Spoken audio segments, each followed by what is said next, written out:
Before getting started with today's video, I want to talk really quickly about our video sponsor, and that is ebonus.gg. Essentially what ebonus is a third-party rewards platform. On it, you can answer questions, participate in surveys, watch videos, or engage in other offers, and you will be rewarded with coins. You can redeem those coins for video games, resulting in essentially free video games with a little bit of time investment.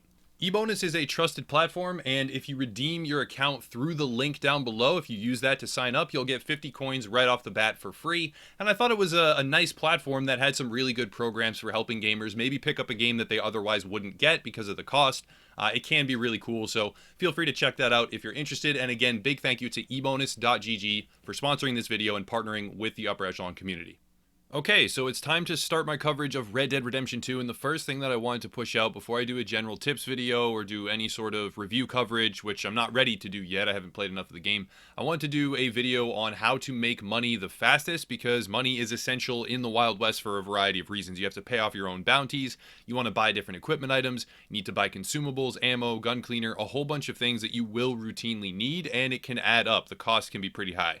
In order to test this, I went through pretty much every other activity in the game in which you can earn funds and tested against what ended up being the final best method. The first thing that I tried was stealing horses, but the problem with that is that when you steal a horse, you don't have papers, and if you don't have papers, the horse is basically valued at 1/100th or even less of its actual value. So I was stealing horses and getting about $1.20 for my time. $1.20, that's nothing. That's absolutely nothing when they're selling horses for $400 or even more sometimes.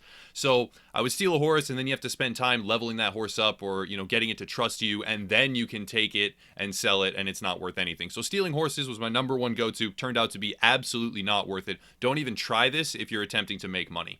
The second method is just basic looting and selling of stolen or regular items. The problem with that, though, is that most items have a really low value assigned to them. Most of the things that you're going to find on your own, and anything that you steal, you have to sell to a fence. And a fence is a dedicated NPC that will buy and sell stolen items, but they don't appear in most small towns. They only appear in large cities. So across the board, this is something that you're going to have to travel further to do, and you're not going to be able to do until a little bit further in the game. You're not going to be able to do it and access it right off the bat. It can be lucrative to, loot everything and, assassinate people and go through and just wipe out entire towns and take everything that they own. It can be lucrative, but it's hit or miss. You really need to get some of those rare, worthwhile items, and you actually need to get a lot of them in order to make it something that can compete with the best method. Yet another method is loan collection, or loan sharking, or debt collector, or whatever you want to call it. After a certain point in the story, you'll access the ability to go and find people that owe your group money, and then you collect that money by taking various possessions that they own, or just intimidating them, or otherwise forcing them to pay you. I didn't really like doing this, number one, because it's so well animated and so well voice acted that it kind of tugs on your heartstrings a little bit, when you're taking possessions from someone that really, doesn't want to lose them, or it's so well acted and created that you kind of start to feel for those characters. But number two, it's not lucrative at all. You're not going to get hardly any money. You have to give most of the earnings to the camp. You don't get to keep hardly any of it.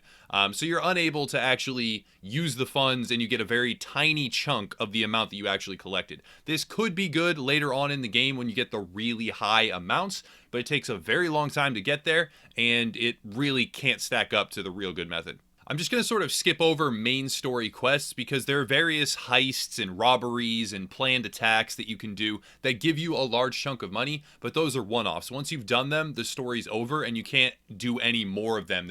It's a one-time deal and you get a chunk of funds.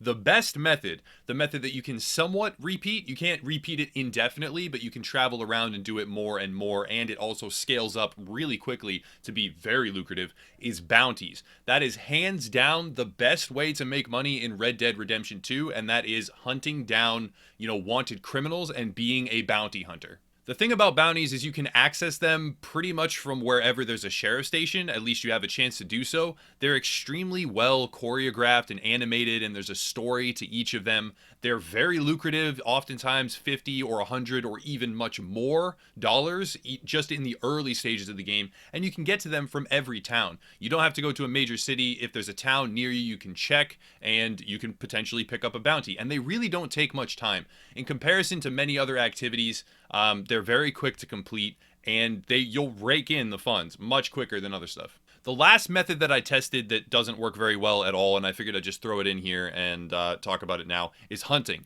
The problem with hunting is that most often you will actually damage the pelt, and even when you don't damage the pelt at all, if it's a perfect pelt, you don't really want to be selling that. You want to be keeping that for the trapper, and I'll do a dedicated hunting guide for Red Dead 2 very soon in the future. But you want to be keeping perfect pelts, so if you're selling any damaged pelts, you're not raking in very much money. They're not worth a lot. Even if you have a bunch of them, it takes time, first of all, to hunt down the animal, second of all, to stow everything on your horse, and third of all, to bring all of that stuff back and then disembark and sell it all. And even then, even the really good pelts are only worth a couple of dollars. It can scale up later on in the game. In the very beginning, they're worth, pennies on the dollar, but later on, they're worth more. Yet still, it takes so much time to get enough of them that you're going to be raking in less than half of what you would make with the worst bounties that you get from the sheriff's office.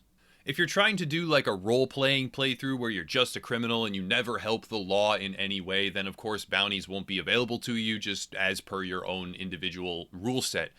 But if you are looking for the most amount of money the quickest and you have bounties available to you, that's going to be the way. You can acquire funds organically through pretty much any activity. When you're buying or selling or, sometimes trading other things, you can be robbing people, you can be looting different enemies or, executing heists or robbing trains. There's so many activities in Red Dead Redemption 2 that will give you funds. And if you just play the game on your own, regardless of whether or not you're trying to earn money the fastest, you will accumulate dollars and you'll be able to do most of the things that you want to do. But when it comes down to buying the very expensive and cool cosmetic sets from the trapper, which I'll talk about more in the hunting video, when you really need a lot of money all at once, bounties are pretty much the only way to go to reliably get that amount of money. You're not going to always have a story mission available to you that will give you a large chunk of funds like robbing a bank or cracking open a safe or taking down a train. You're not always going to have those, but you will somewhere on the map almost always have multiple bounties that you can go collect and execute within a matter of minutes. Some of them will take a little bit longer, if there's a large gang associated or if there's a huge amount of combat or a lot of travel, but a large number of them are located directly next to the sheriff's station in, relative location due to how big the map is. But they're fairly close to the town where you pick them up, and they'll have just a ridiculous amount attached to them as opposed to other activities.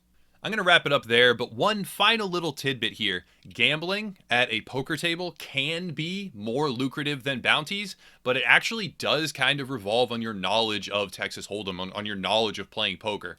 It's not guaranteed you can lose hands when you go all in, and it's something that you can do without having to travel at all, and you can rake in the money if you know what you're doing, or if you just get lucky for a couple of hands in a row. So poker is another alternative for making funds, but it's gambling, right? So I didn't really want to include that in the guaranteed list of money-making methods. And on that list, it's bounties, it's hunting down, criminals and bringing them back to the sheriff's station, hands down. That's pretty much going to wrap it up. I don't want to drag it on too long, but again, I would like to thank ebonus.gg for partnering with the Upper Echelon community. If you use the link down below to sign up for their platform, you'll get 50 coins right off the bat for free. You can combine that with the coins that you get from surveys or other offers or watching videos, and then redeem them all for games for free. So I thought some gamers might be interested in that. If not, that's okay too. There are other links down below to support the channel. You have things like our Facebook community, Discord server. I am live streaming Red Dead Redemption 2 on Twitch frequently now. I'll be booting that up again tonight and much more in the future too. So you can follow that channel if you're interested in live broadcasts. But that really is about it. Again, thank you, ebonus.gg. I'll try to find mutually beneficial sponsorships and partnerships for the channel and all of the viewers much more in the future. But that's all from me for today. Thank you for watching and have a nice night.